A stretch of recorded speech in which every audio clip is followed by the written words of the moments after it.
Welcome, everyone, to the Oregon Psilocybin Services public listening session. We're going to, Bienvenidos a todos a esta sesión de escucha pública de servicios de psilocibina del estado de Oregón. we're going to get started at 12:05 today. And so, yeah, thanks for being here, and we'll take a few minutes to get settled. Iniciaremos la sesión a las 12:05 el día de hoy. Muchas gracias por estar aquí. Iniciamos en unos minutos.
Greetings, everyone who is joining us this afternoon. We will get started at 12:05.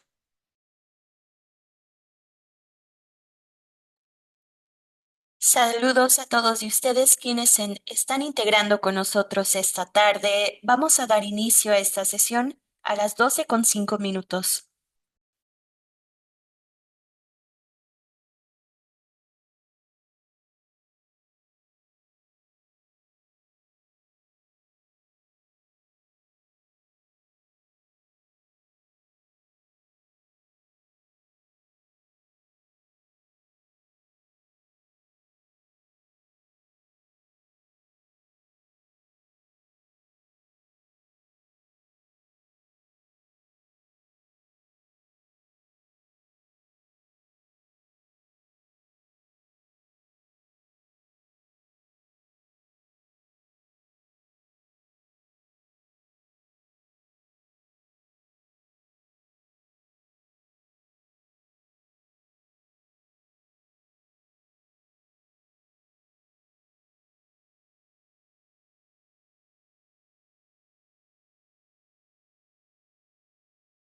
Welcome to the second and final public listening session this week.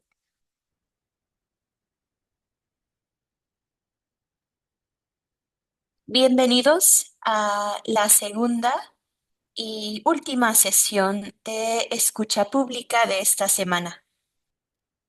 Today is Thursday, June 5th, 2025, and it's just after noon Pacific time.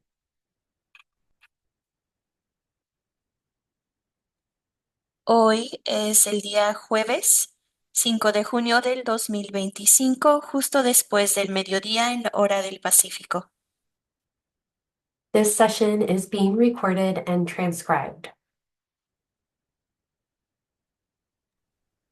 Esta sesión está siendo grabada e inscrita.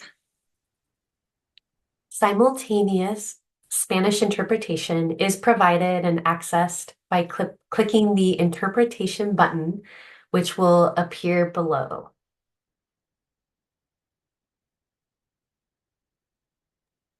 La interpretación simultánea en español está accesada mediante la parte inferior de la pantalla. Van a poder encontrar el botón de interpretación, le van a dar clic y les va a aparecer la opción para seleccionar el idioma de su preferencia.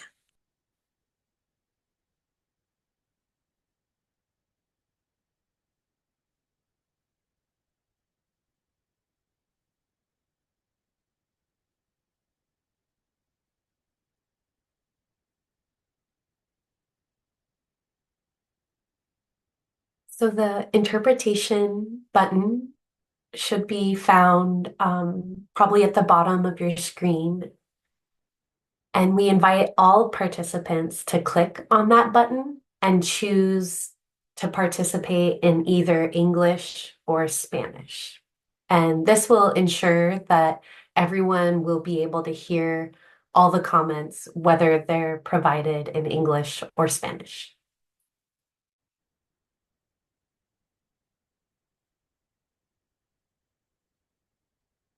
American Sign Language is also provided during this session, and real-time captioning is available by clicking on the closed caption or CC live transcript button, or by selecting show subtitles.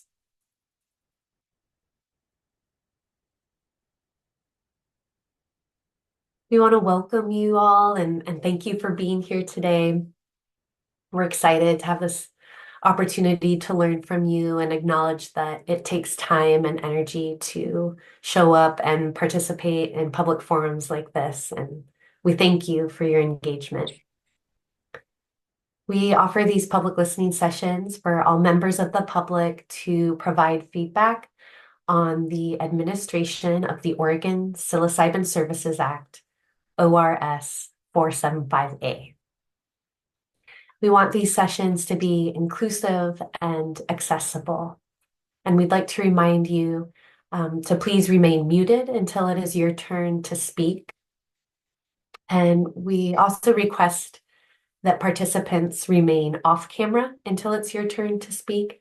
That helps us with bandwidth and with the file size of the recordings when we're uploading them to the website. Oops.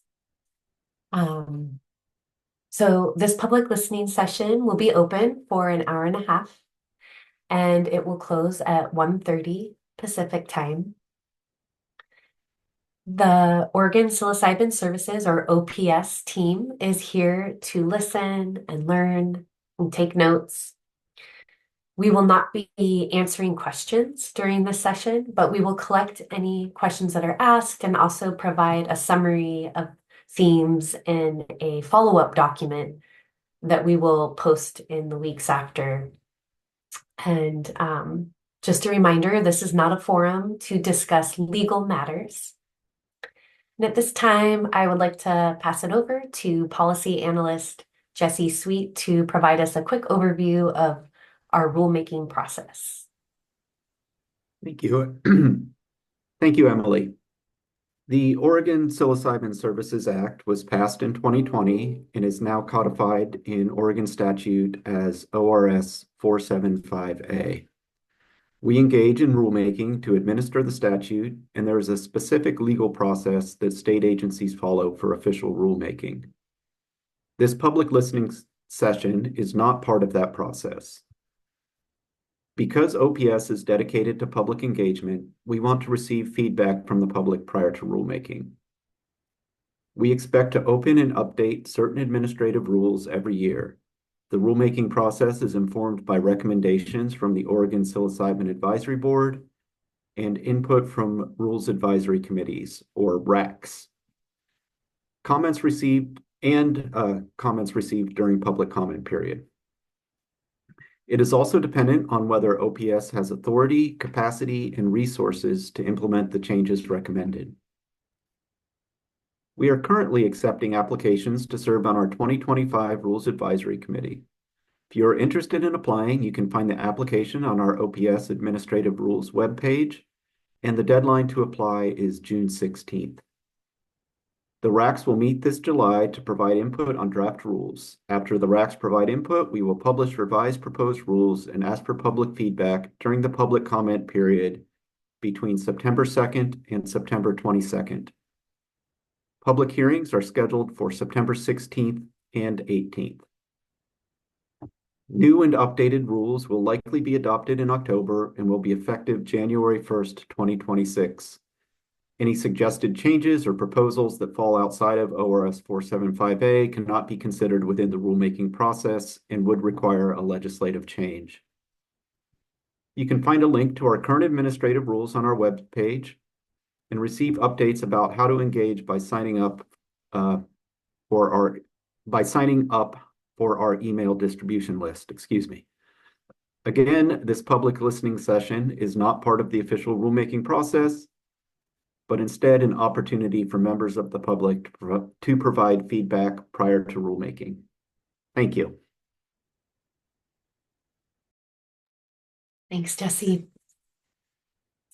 So yeah, just a reminder to stay muted and off camera until your name is called and it's your turn to speak. To get in line to speak, please try to use the raise hand button or icon in the Zoom interface, and we'll do our best to call names in the order that hands are raised. If you are participating by phone, you can raise your hand by pressing *9. And you may also need to unmute yourself by pressing *6.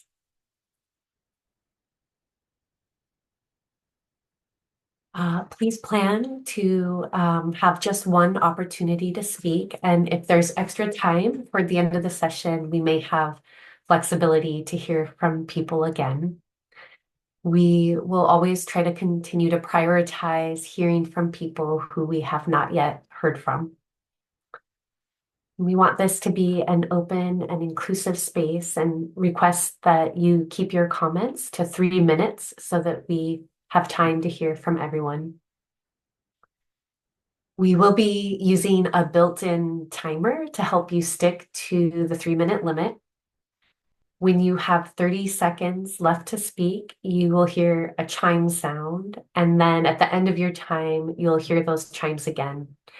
And it's possible that the sound may not come through for you, or you may not hear it, and I'll just also kind of jump on and let you know that your time is coming to an end. The chat box is available to message hosts. If you are nonverbal and you'd like to make a comment, we invite you to send your comment to the Zoom meeting host, Meredith Ryder, and then she can read your comment during this public listening session. Just keep in mind that those comments should also fit within the 3 minutes of allotted time. And also be aware that the contents in the chat box is public record. We will not tolerate any comments that involve the use of profanity or threatening remarks. We ask that everyone is respectful of everyone else on this call. And as a reminder, this is a forum to provide feedback on the OPS model and not a forum to discuss legal matters. One final reminder, when speaking, please try to speak clearly and at a regular speaking cadence so that our interpreters can simultaneously interpret your comments. At this time, I'm going to stop sharing the slides and open the public listening session. And for all those who are ready, please raise your hand, and we're excited to hear from you.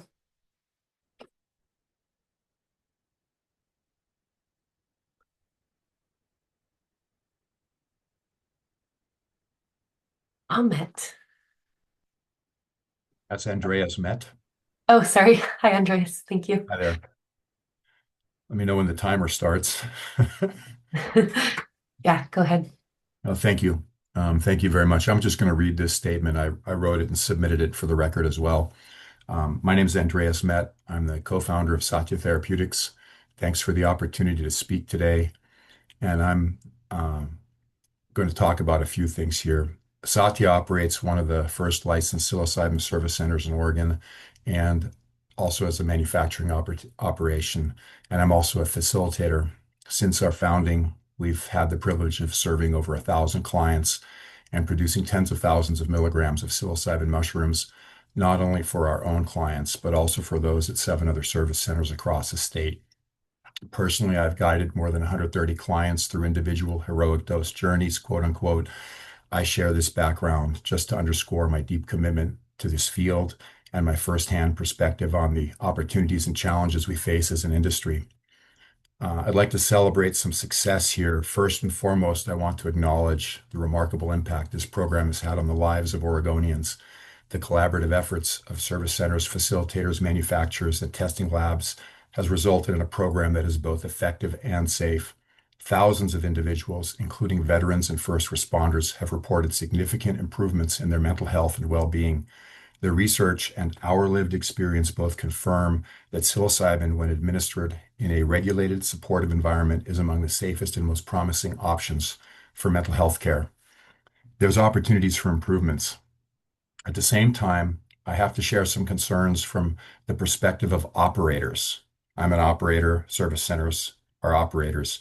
While the program has been a success for clients, operators face significant challenges that threaten the sustainability and accessibility of these services. First of all, is legislative engagement. The program was created by a voter mandate, and it is crucial that our elected officials remain engaged and responsive to its needs. Increased legislative involvement would help ensure that the program continues to evolve in ways that both serve clients and the providers.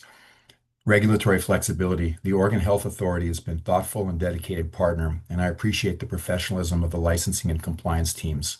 However, many needed changes require legislative action. Greater flexibility and responsiveness in regulation, guided by direct input from operators, would help us better meet the needs of our clients and communities. Industry collaboration. The industry is still young and evolving. While advocacy groups and special interests have played a role in shaping the policy, we believe that more direct collaboration between operators, regulators, and lawmakers will lead to a better outcome for everyone. For example, the recent 303 data initiative could have benefited from including operator input to maximize its value and efficiency. There were RAC meetings, but input really wasn't taken into account. Financial sustainability. The potential for increased license fees is a pressing concern. Many service centers already operate on thin margins, and further fee increases could jeopardize the viability of the entire program. It is important to recognize that the costs of regulation cannot be borne solely by licensees if we are to maintain accessibility and affordability for clients. So there's a call to action here. Despite these challenges, I remain optimistic. Satya Therapeutics and our peers are committed to making these services accessible and affordable. We strive to offer some of the lowest cost, all-inclusive services in the state, yet we recognize that more must be done to fulfill the promise of Measure 109 and make these life-changing services available to all Oregonians. To that end, the industry is coming together to form the Psilocybin Alliance, a 501c6 organization dedicated to legislative engagement, industry collaboration, and, if necessary, the pursuit of a new voter initiative to ensure the continued availability of these services. We're going to do a voter initiative if we need to make this work. We're eager to work in partnership with the Oregon Health Authority, legislators, and the broader community to build on the program's successes and address its challenges. In closing, I want to thank the Oregon Health Authority and all stakeholders for your dedication to this important work. Together, we have the opportunity to create a model for safe, effective, and accessible psilocybin services that can serve as an example for the nation. I'm confident that through open dialogue and collaboration, we can overcome the current obstacles and continue to transform the lives of clients for the better. Thank you for your time and consideration. Thank you.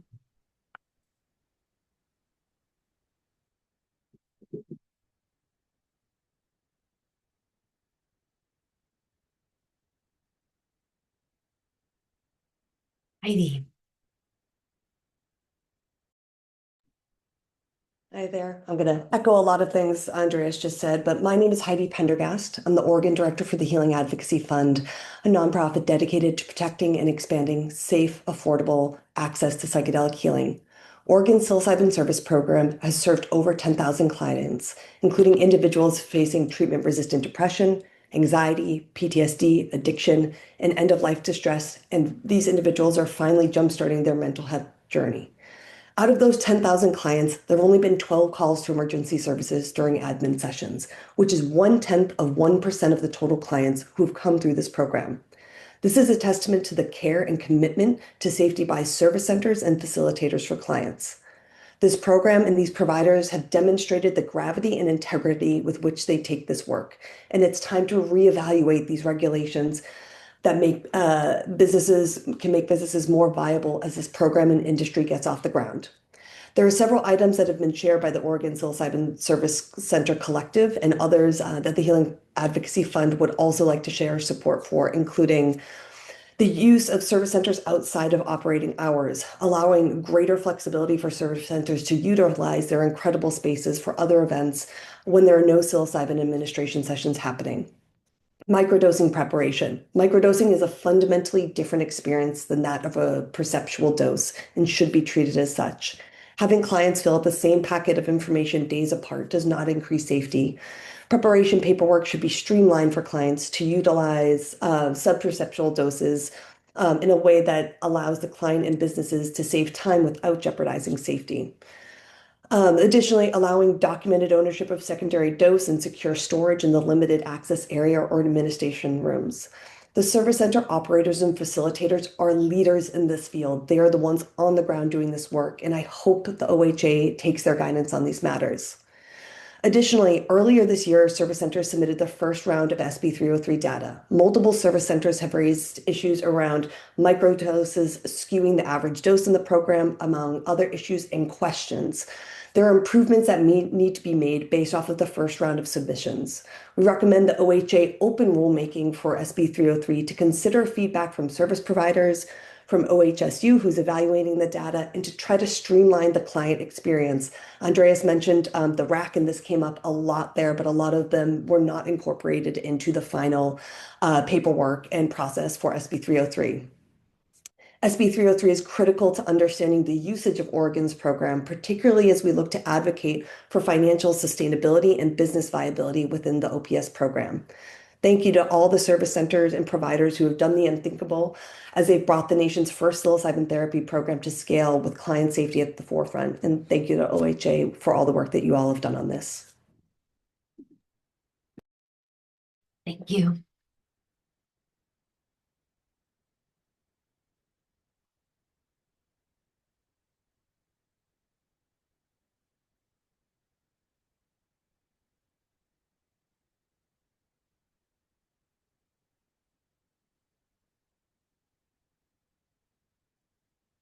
Daniel.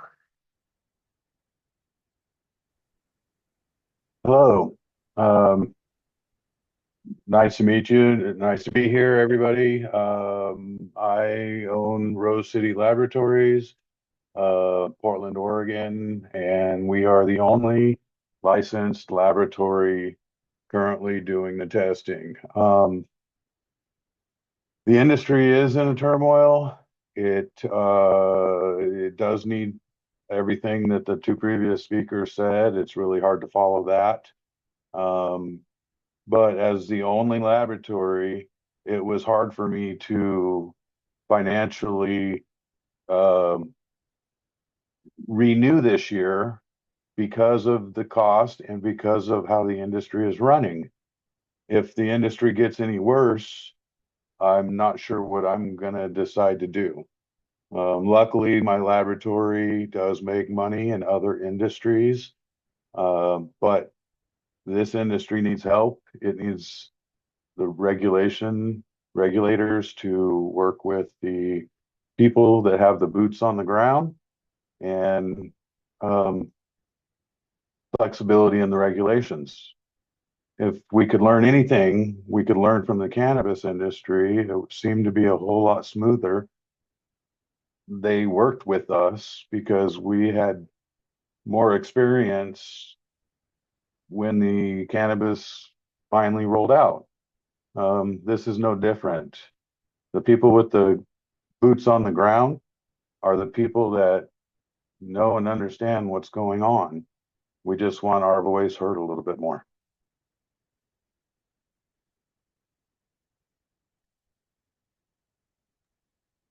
Thank you.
Ankles.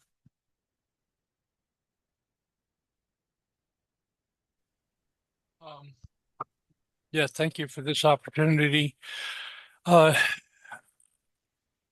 I think that I'm seconding, of course, what's been said already because we have a huge opportunity with what we've begun in this state regarding mental health.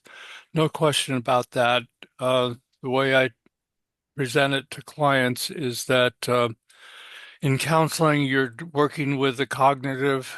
When you're working with psilocybin, you're working with precognitive and beyond cognitive. It's very much, I see it as a tonic for the body as well as the mind, and I've seen great results for health in both areas. Um, and so the contribution potential is huge. In terms of what this can do. So it is important to handle it with the baby here with care in its development so that we don't inadvertently end up tripping over ourselves and endanger the long-term possibilities that we have for this work. It is just too important um, to lose this opportunity and to also reinforce what's been said about the safety of what's already in place is just very impressive. And I think the facilitators that are working are very diligent in all three parts of the process. The initiation of intention, the session itself, and the integration. And I have seen at least 6 months of sustained arc of, and so with no clear loss in self. There's also people who have returned to treatment as seeing it as a step work for themselves. And so the value of the people and the experience they had is quite high. It is life-saving in some sense, I definitely believe. Thank you. Thank you.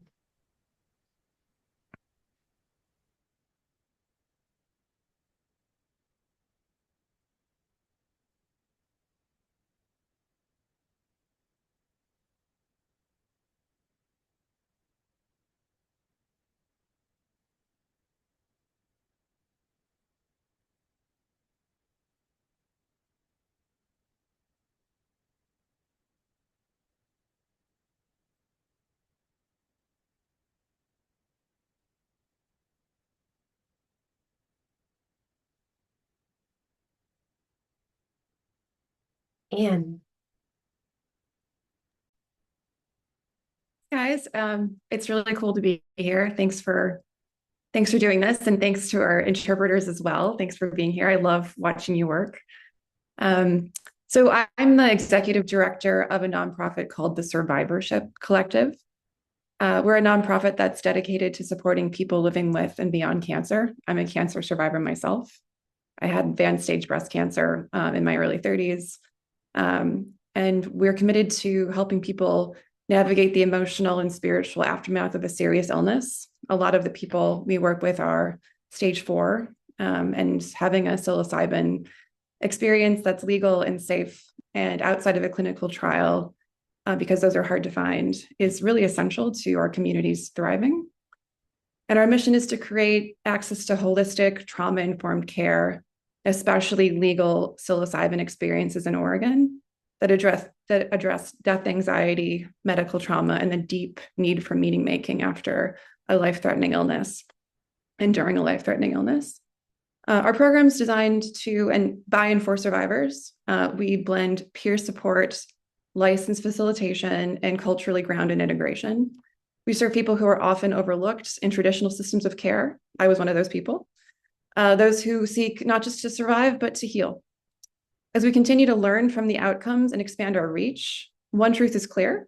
This work must be affordable to have a real impact, and it's already a little bit hard to reach for a lot of people. Healing should not be a luxury, especially for people who are already dealing with the financial impact of a cancer diagnosis, which is really real. So we invite the Oregon Health Authority and its partners to help us build pathways for sustainable, accessible, community-based psychedelic care so that all survivors, regardless of income, can access the support they need to live with greater peace, connection, and purpose. Thank you so much. Thank you.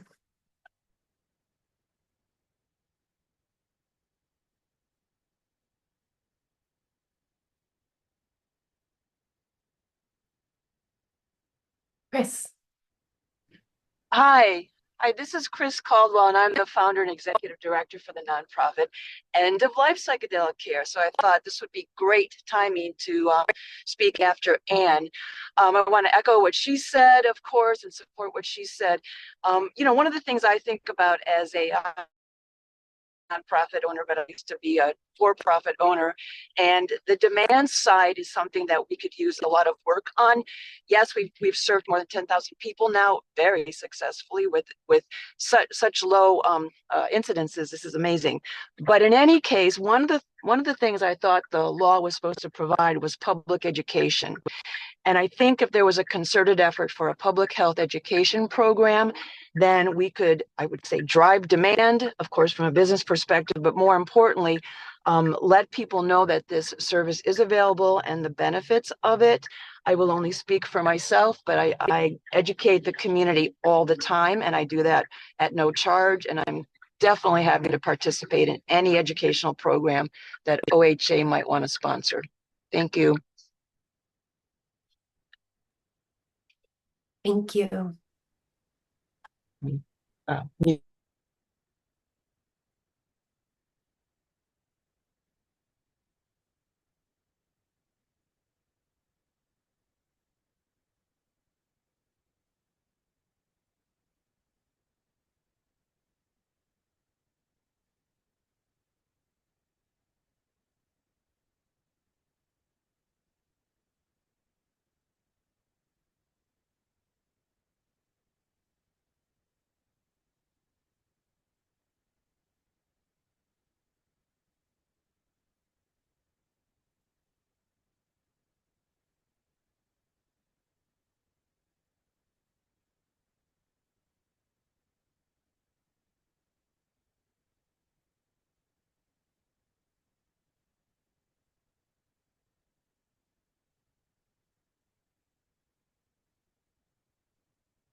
This listening session will remain open for about another hour. We're going to go till 1:30 Pacific time, and we welcome all voices and invite anyone who has not already shared to consider taking this opportunity to share your thoughts, your feedback, and you don't have to have prepared remarks to share what's on your mind.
AJ Lamb, your hand raised.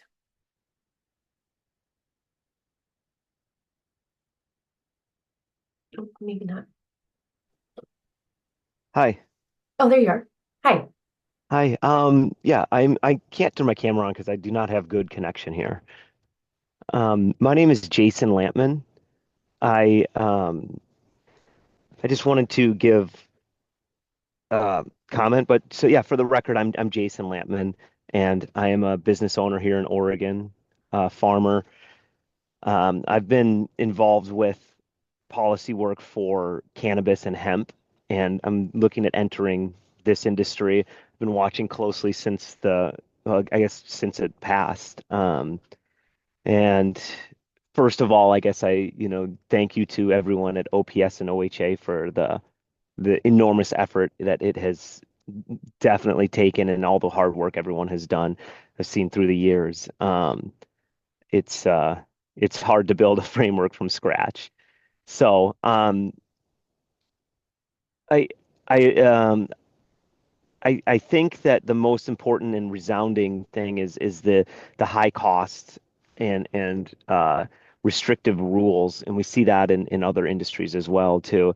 It makes it extremely difficult for providers and people who want to participate or like be clients in this industry. So I think that that is something, and I know that OPS is self-funded from what I've heard before, and I know that that's a huge problem. But I want to I think that a serious conversation probably needs to be had either internally or with the public or with the state because I worry that this system is going to fail, and it's a really important system. I think for everyone that I have spoken to about using the OPS has had a great experience and I've heard some really amazing transformative stories from people changing their entire lives. And so I want to make sure that we're honest about the state of businesses in this space that it is really hard. It's really prohibitive with costs and that but it's important and I hope that we can in the future going through this. I'm going to try to join as much meetings and racks or whatever as I can to help and give my input, but I hope that in the future we can think of how to make sure everyone is successful. I know I'm not alone in the concerns with pricing, and I did hear someone say something about increased pricing, and I think that would be the nail in the coffin to a lot of businesses that are already struggling. We, with working with the state and the state government and agencies, we've been able to change in cannabis and hemp rules and laws to help businesses thrive, and I hope that that's where this will lean to as well. Because I understand in the beginning, it's really the rules need to be it's scary and everybody wants to know everything is safe, but I think that it's proven that it's safe. So I think it, it's possible to loosen restrictions um, and just make rules that and costs that support businesses. We have in Oregon we have a strong tradition of supporting businesses, especially small businesses. So I encourage OPS to do the same thing. And I know you have to. I know this is not a negative thing too. I want to make sure that it's easy to come on here and complain, but I want to. It's all in respect. And just to finish off with, I'd just like to say that in the revised statutes, there is it requires agencies to reduce economic impacts on small businesses whenever possible. And like we saw in cannabis, where they allow micro tier licensing, I would urge OPS to consider a similar approach for psilocybin. And I know that may even be within the what they call it statute. I think Jesse would know better. I always remember him saying that. But have like maybe allowing smaller self-contained businesses who both grow and provide the service on a small scale to access reduced fees and streamlined requirements, I think would be helpful.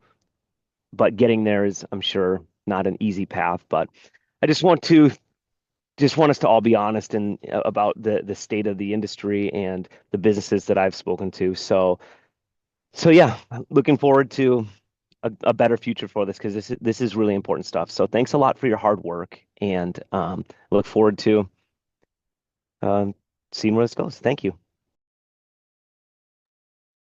Thank you.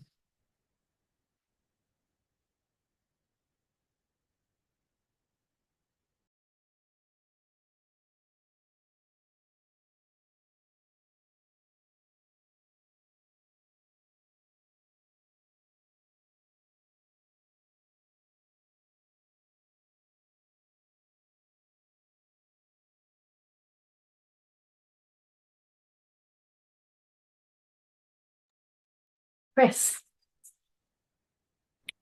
All right.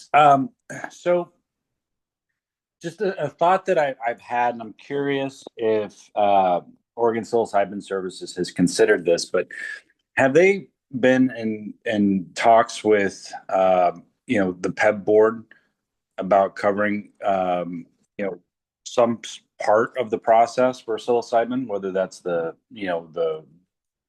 integrative care, whether that's the administrative sessions or whatever it may be. I just see it as a tremendous opportunity to kind of help sustain this industry because, as others have said, it's quite cost prohibitive both for a client but also as a provider, whether it's a facility or a facilitator. And if you're talking about raising rates, I have the sneaking suspicion that OPS is going to be in dire straits because a lot of facilitators are just going to get out of the industry. And by partnering with, the PEB board and having them be able to provide some sort of assistance with it, I think you're tapping into what 45,000, state employees. It seems like if the state of Oregon says, yes, this is a viable means of therapy that they would also be willing to entertain helping people have more access to that. So I don't know. It seems like might seem like a radical solution, but I'm aware that there is an insurer based out of, I believe, Boston that is allowing people to use their insurance. So for psilocybin. So I don't know. Just wanted to throw it out there as food for thought. Thank you.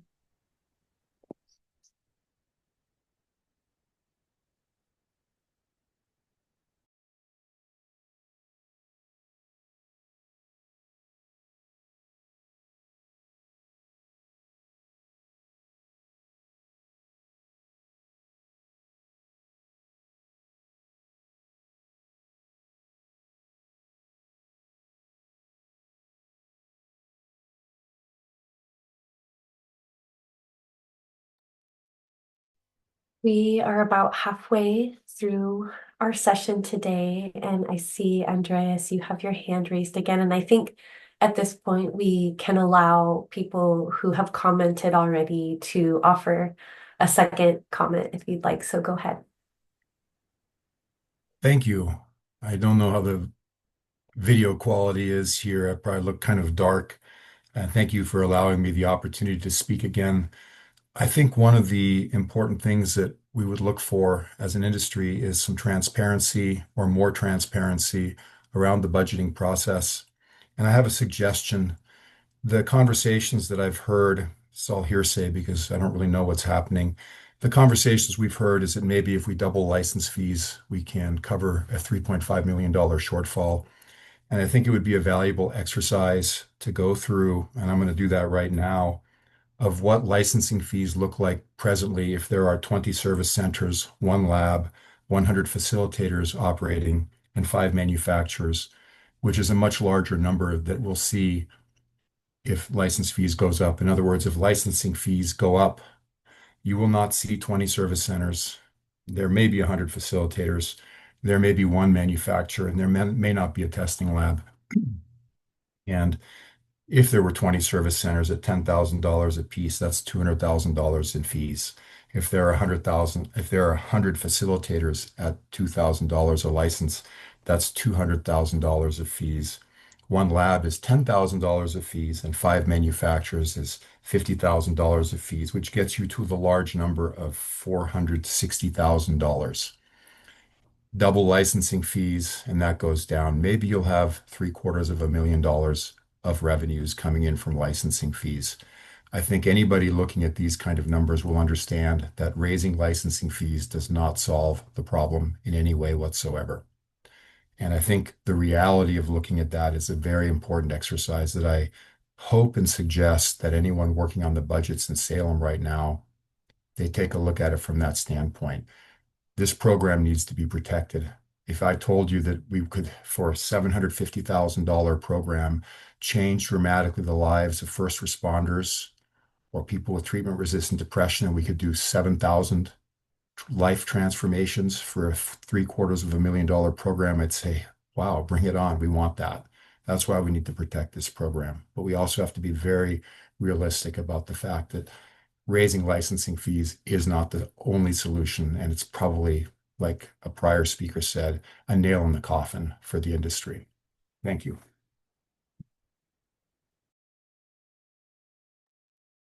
Thank you.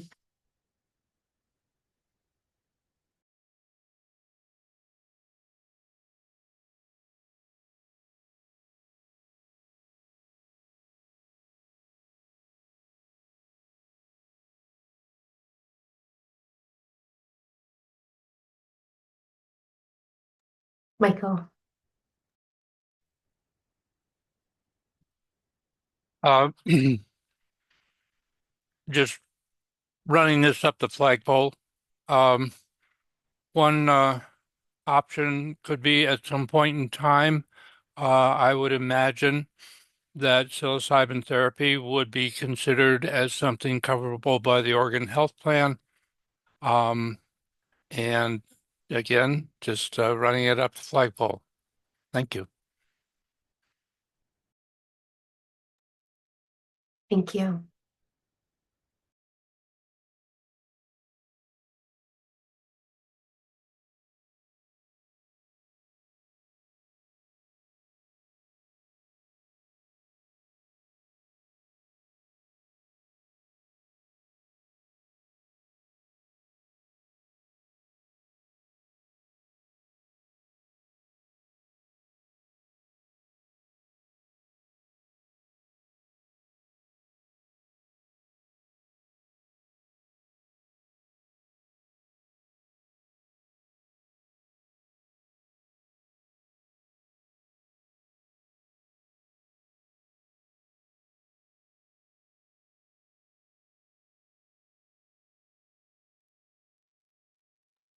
Good.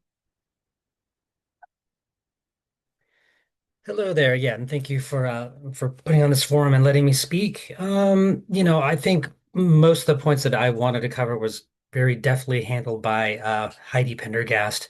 But I will just reiterate what we had talked about in that some of the rulemaking that we're encouraging changes to are the reduction of paperwork involved in microdoses or any amount below 2.5 milligrams.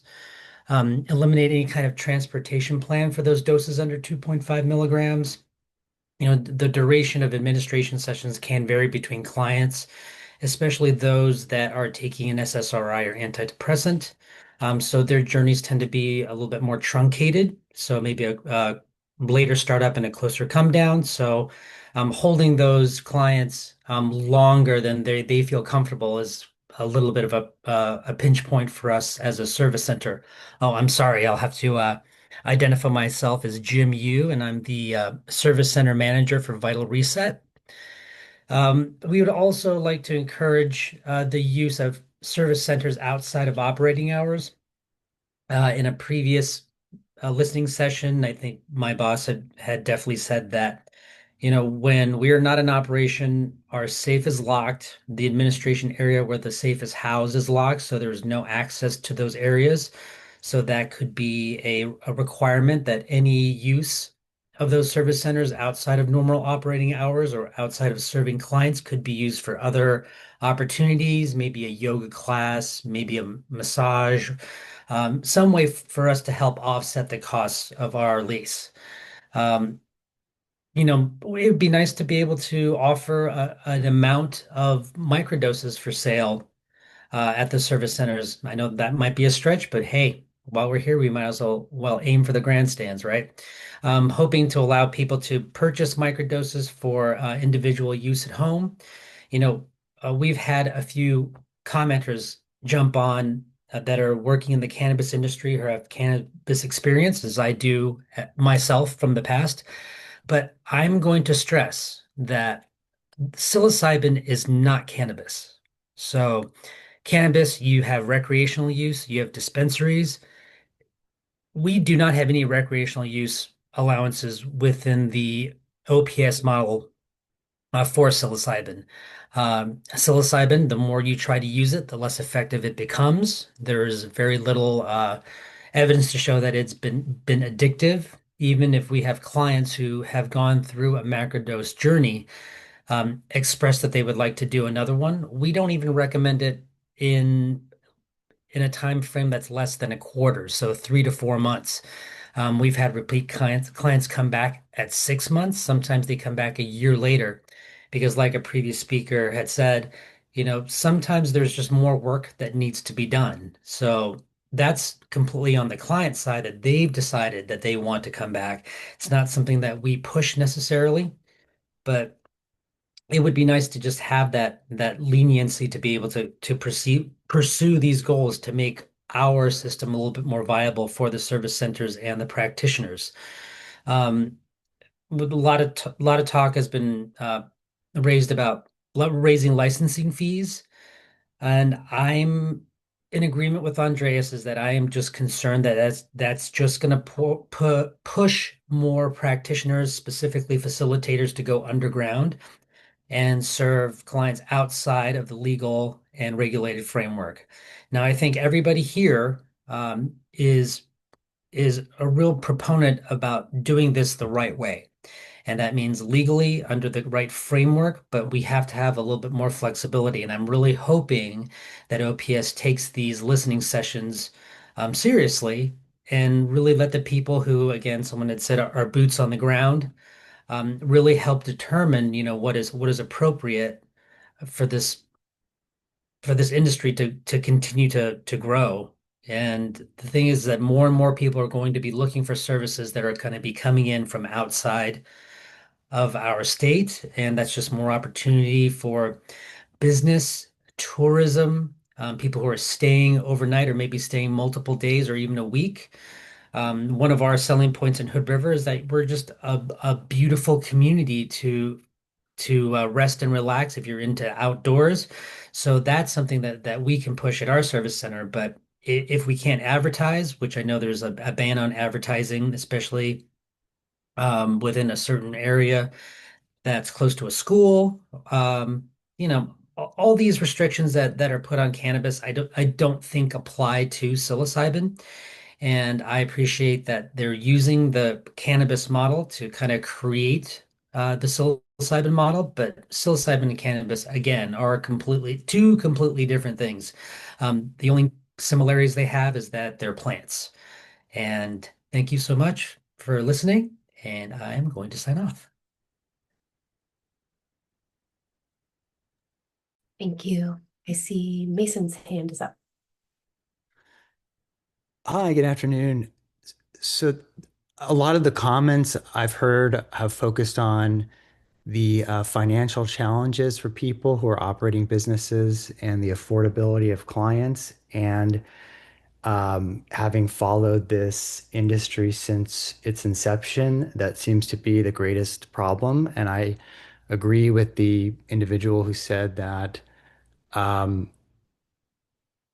this program may never be self-sustainable. I don't think it will ever pay for itself or even come close. And if anything, it's getting farther away from that goal. I agree with someone who said there should be more transparency about the finances. I asked OHA through a public records request how much money the agency had received from the general fund and how much they expected the program to cost for the next 2 years. And they said they did not have that information, which is shocking if true, and equally disturbing if they do have that information, but it's not, being made public.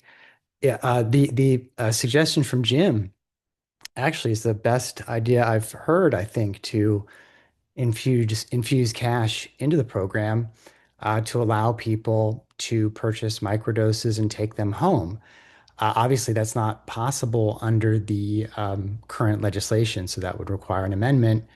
And, I think that would be a way in which this is like cannabis, and I don't think people should shy away from those similarities. I mean, that just they're similar in several ways, and that's fine. But unless something like that is done, this is going to keep costing the taxpayers, and this doesn't get talked about, millions of dollars. They were promised tax savings, but instead they're being given a bill each year, and they don't even know how much it's for, but it's millions of dollars. And insurance will never pay for this. I hate to say that, but it's true, especially not PEB, I think was the name. That's looks like a state-funded program that will never pay for this, and state Medicare or Medicaid is never going to pay for this, uh, and that's just a reality. So at some point, uh, people will have to face that and start thinking creatively, or this will eventually need to be shut down, or the voters will demand it. I think at some point. I mean, we're not there yet because I don't think people are paying as close attention as a lot of people here are, but that's where I see this going if something really significant doesn't change. Oh, and just the last thing I'll say, just to point out that insurance company, or so-called insurance company, it's not actually an insurance company. They don't provide insurance that someone mentioned. I think that's really a PR stunt. Um, Heidi Pendergast might know about that. You could ask her. But the person who owns that company has a financial stake in the industry. And I think that's just was sort of a little something put out there to give people the perception that maybe money is coming, but it's not coming. Thank you.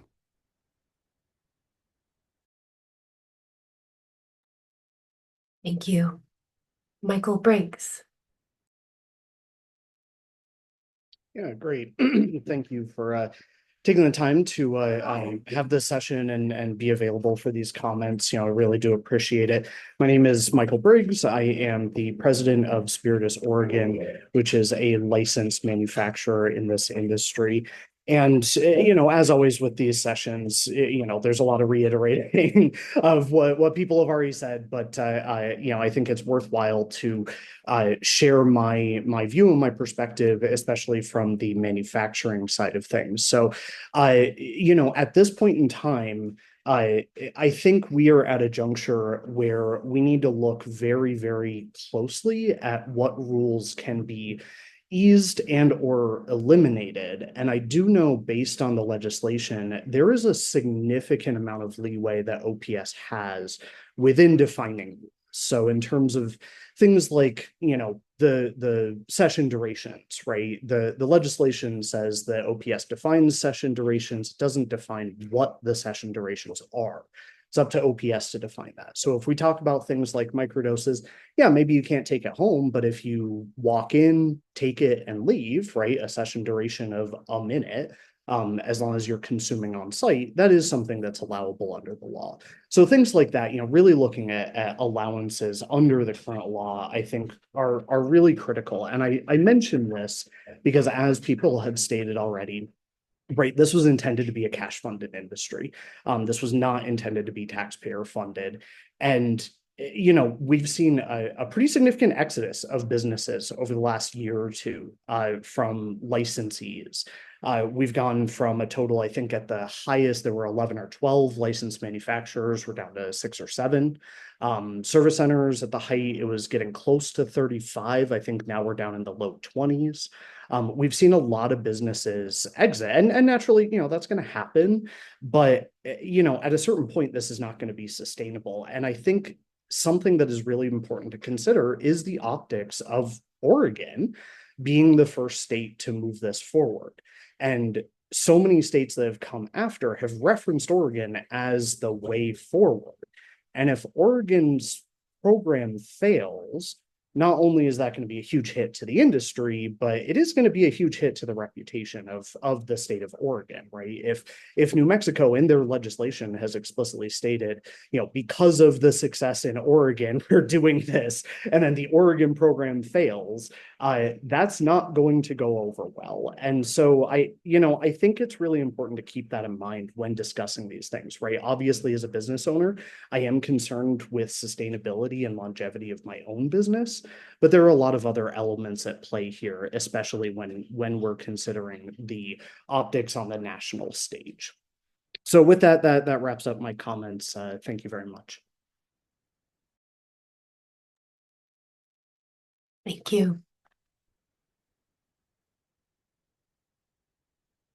I'm going to pause before calling on Andreas again, because I know you've spoken twice, and just keep the space open for another moment for any voices who we have not yet heard from today.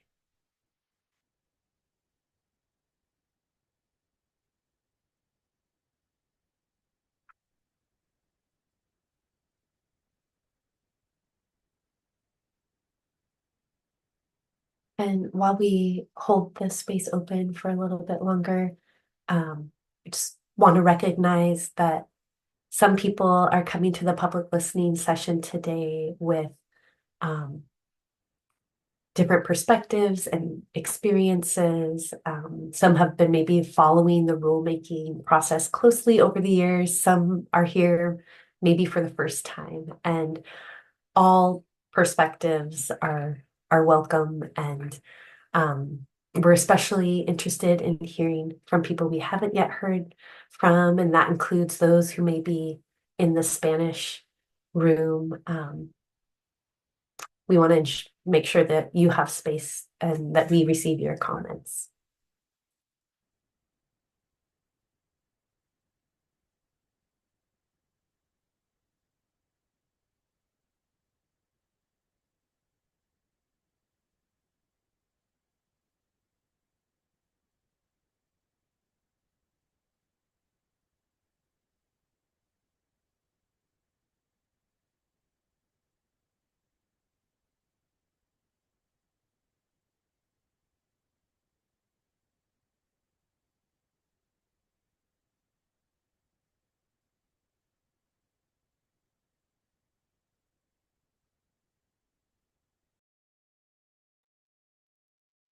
Was that Shasta, Sheila?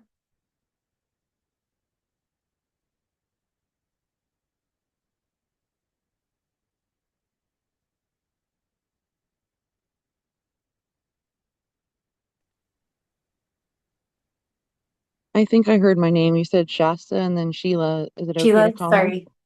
Yeah, it's Yeah. okay. Hi, my name is Sheila. I'm a licensed psilocybin facilitator, currently in my second year of working with clients. It has been a profound honor to witness the transformation that can occur through psilocybin services. I have seen individuals struggling with depression, anxiety, addiction, and alcohol abuse experience remarkable breakthroughs, many making a complete recovery in their lives. My primary concern is the long-term sustainability of the OPS program. From my understanding, there's currently a 3.5 million budget shortfall, and I'm deeply concerned that significantly increasing licensing fees would place an unsustainable burden on service center operators and facilitators. This could further limit access to care, especially for clients from underserved or lower income communities. I urge OPS and Oregon legislators to reconsider policies that allow counties to opt out of permitting psilocybin services.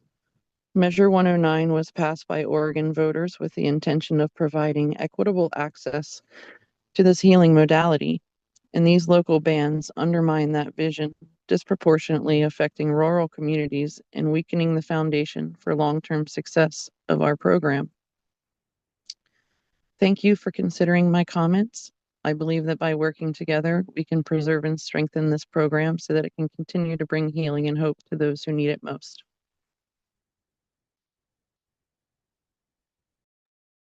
Thank you.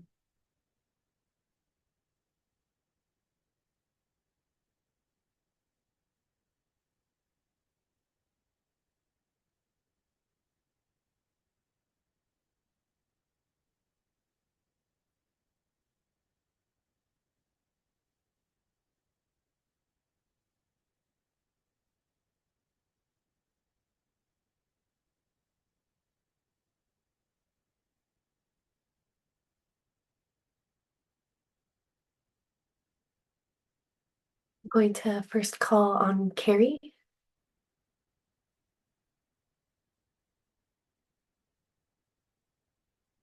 Hi there. I'm going to read a little message I wrote. Hi, my name is Carrie Atkinson. I'm the founder of Fern Love, a licensed service center in a forested setting. Like many others in this field, I'm here because I believe deeply in the healing potential of this work.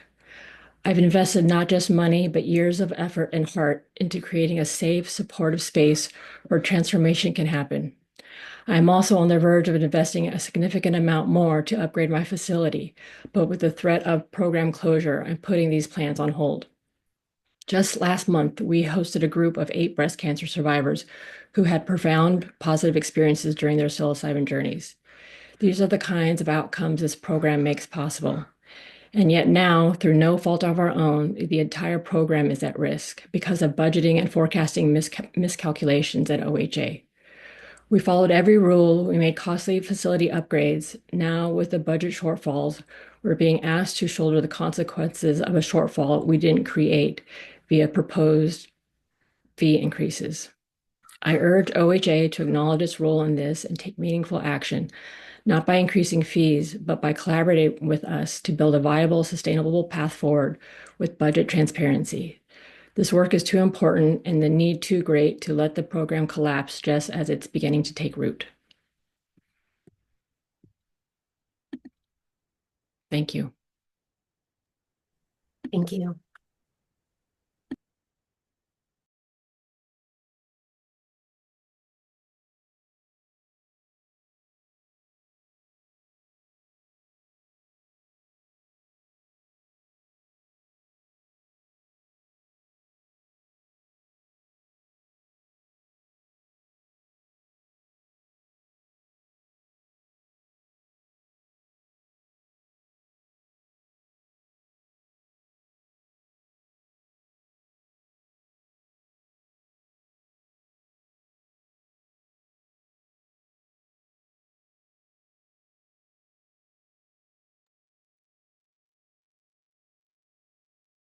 I'm wanting to be equitable in the amount of time we allow everyone. And I think if I'm remembering correctly, Mason, you've had one chance to comment, and Andreas twice. So I see Courtney also has a hand raised. So I'm going to go to Courtney first, and then we'll likely get to both of you if there's time. Thank you.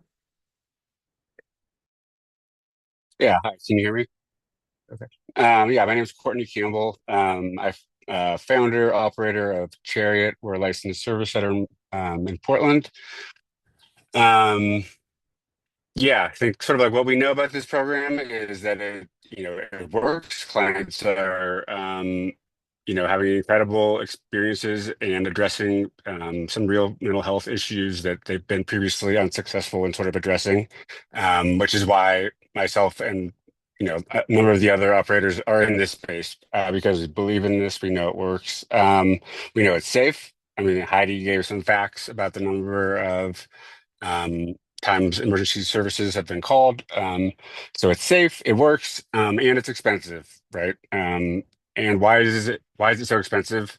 It's not just one thing, it's about a million things. And nearly all of them are related to the rules. And so I think we gave a good sort of first go around when we made the initial rules. We didn't know sort of what was going to happen. A lot of us knew that it was safe, but we were the first, so good to have some guardrails.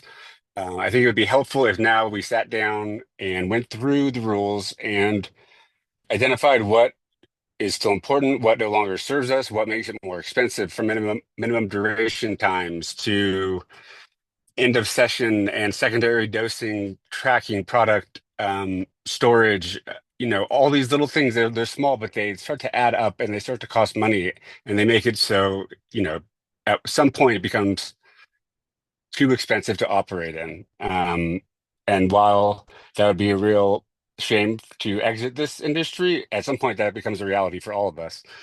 So hopefully we can get together and figure out a way to continue to make this program work.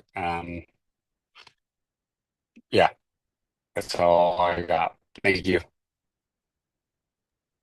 Thank you.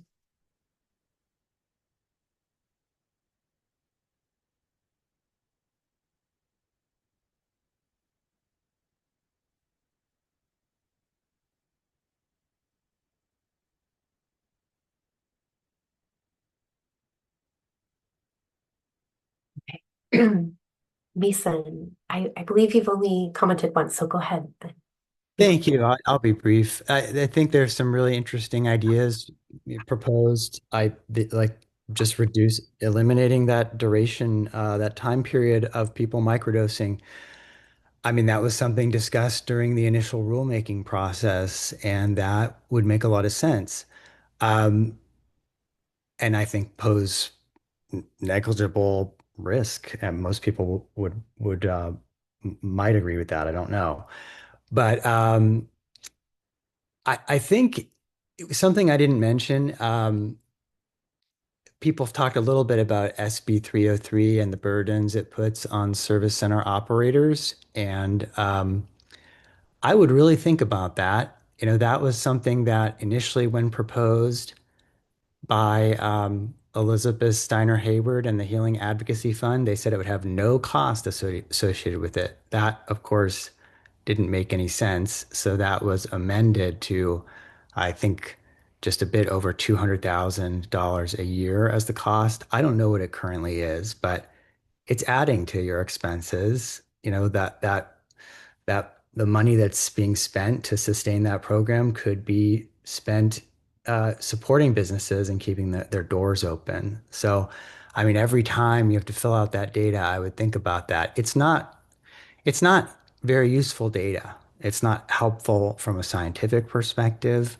And I think the people who supported that wanted it more for political reasons than scientific. And so I would think about that. And I think, unfortunately, although for many of you and for me, seeing the industry suffer this way is very frustrating, and seeing small business owners struggle is upsetting. I think a lot of people who are sort of the powers that be, I don't mean the OHA, I mean, the people who advise OHA from afar. I don't know how much they really care because they're able to get what they want out of the program. So I would think about that too, and how do you actually, and some people have commented on this, like the people who are actually the boots on the ground, how can they have more agency in this process and kind of cut out the middlemen? Thanks again. Thank you. Andreas. Thank you for giving me this opportunity again. I hope I'm not taking away from anybody else. I really appreciate what Mason just said, and that's the reason why we started the Psilocybin Alliance, is we believe that operators need to represent the industry. But that's not what I want to comment on right now. I've started with a high-level approach to what I believe needed to happen, and now I'll get to a very specific, detailed element because Jim brought it up with microdosing. And Heidi Ventura took a leadership role and asked a bunch of people in the service center community, would you like to write some rules for the OHA to consider that would make sense? And I picked the rules to submit that would be allowing service centers to sell a limited number of microdoses to clients that had already done a session. And that did go to the OHA, and I'm not sure what happened with that, or could happen with it, but I'm assuming nothing. And what, like Jim said, and like Heidi Ventura said, and many other people have said, allowing the sale of microdosing or even removing the 24-hour prep session requirement for microdosing would be a game changer. And it really wouldn't serve Satya that much because we're known as a service center that does large doses. We do some microdoses, but it's usually people to get an intro. So microdoses are a big deal. They have limited risk, like Mason and everybody else has said. And the issue is that the OHA, after 2 years, has been unable to understand that there's a difference between a microdose session and a high dose session. They're different types of things. And the OHA presently considers all sessions the same. And as long as you consider all sessions the same, well, why would you change the regulations? There needs to be this fundamental understanding that microdosing is a different animal than a high dose journey. And that's just one example of where, like, Heidi Venture brought this group together, provided tremendous leadership, and I have a tremendous amount of respect for her courage to do that and her initiative to do that. I was proud to be part of writing part of that portion that went to the state. And I think it would just be helpful for OHA to start talking to us about the realities of what we're actually doing instead of the academic sense. And then I'll just make one quick comment on 303. The 303 data will have limited usefulness because the way even the aggregated data is put in place, if a service center serves 4 microdoses in one heroic journey dose, they'll end up having an average dosing size of 10 milligrams per session, which if the state is going to use the average session dosage for any kind of information, it will have been distorted by the microdoses. So service centers that have high microdosing, that data is going to be completely distorted.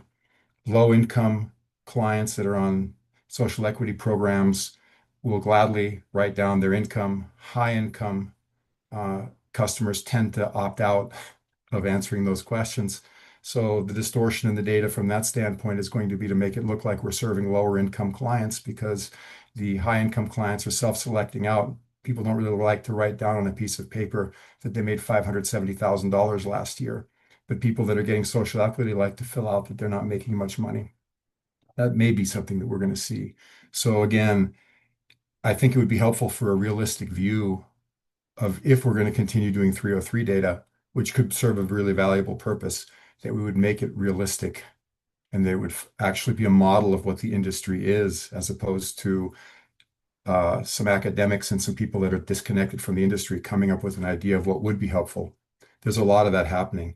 We think this would be helpful, but what actually is the reality of what can be helpful? So I just encourage that more of that comes up.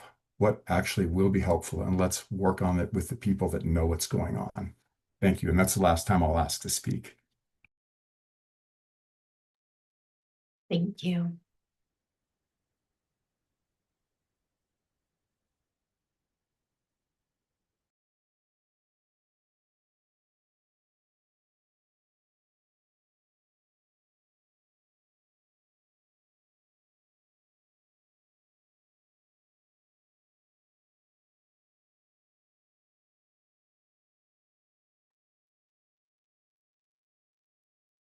We have time for just a couple more commenters. So we're nearing the end of our 2025 public listening session time, and just encourage anyone who might be out there that has something to add that this is a good time to do it.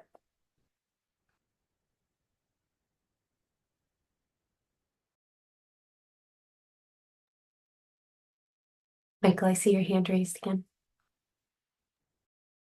Hi, yes, I'll be brief with this. So, one of the things that's come up is the possibility of raising license fees. And what I just want to be explicit about, especially as somebody who is an operator in this industry, again, sorry to introduce myself, Michael Briggs, president of Spiritus Oregon, licensed manufacturer, is that already the licensing fees are, I mean, our annual revenue is less than our annual licensing fee. I'll be candid about that. If the fees go up, I have to exit the industry. I know a lot of people do if the fees go up. So raising the fees is not going to actually help to raise further money, because you're just going to be collecting higher fees from fewer individuals. That's not a viable option in this case. Like it's not going to do what I think the proposal is seeking to accomplish. So just want to add my 2 cents on the fee raising potential. Thank you. Thank you.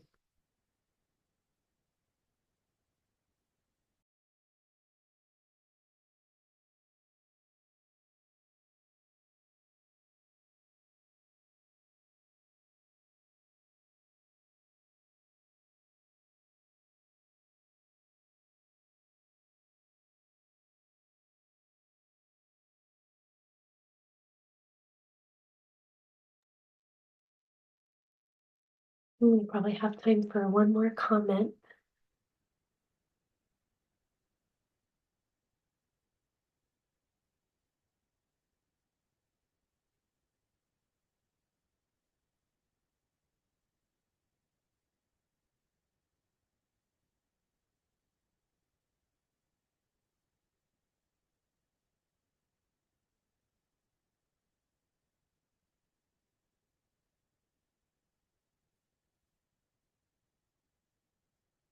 We'll just hold it open for another minute or so.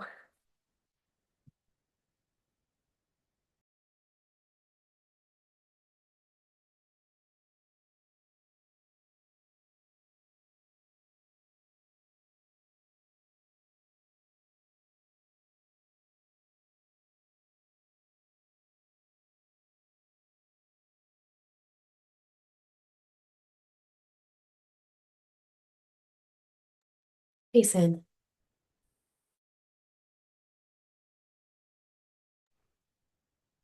Hi. I guess I just wanted to end with reiterating just, there was a news article in the Willamette Week that the headline was service centers closing amid high cost and tough regulations. And hearing that last speaker say, if license fees, he wasn't the only one, there was other ones that saying that if license fees go up, I will close my business, and he's already running at a loss. I just think that that is just a really powerful statement.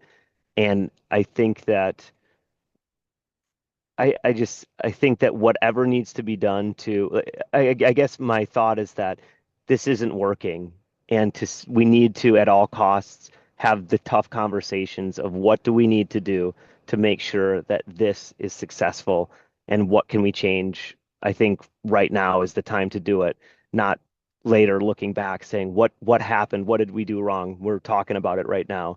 So I hope that we can have those conversations soon. Thank you. Thank you.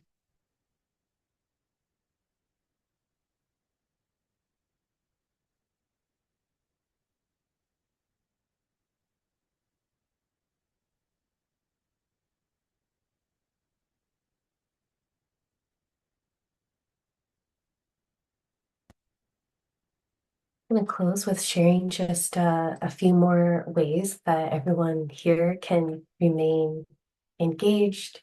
If you aren't already signed up to our distribution list, please find that button on our homepage that says subscribe, and you'll be sure to receive more updates and opportunities to engage in your email inbox. Right now, we are currently accepting applications to serve on our 2025 Rules Advisory Committees.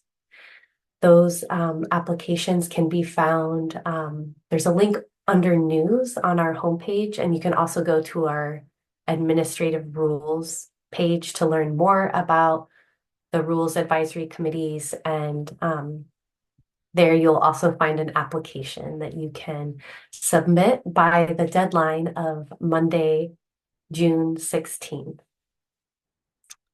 You can also attend Oregon Psilocybin advisory board meetings.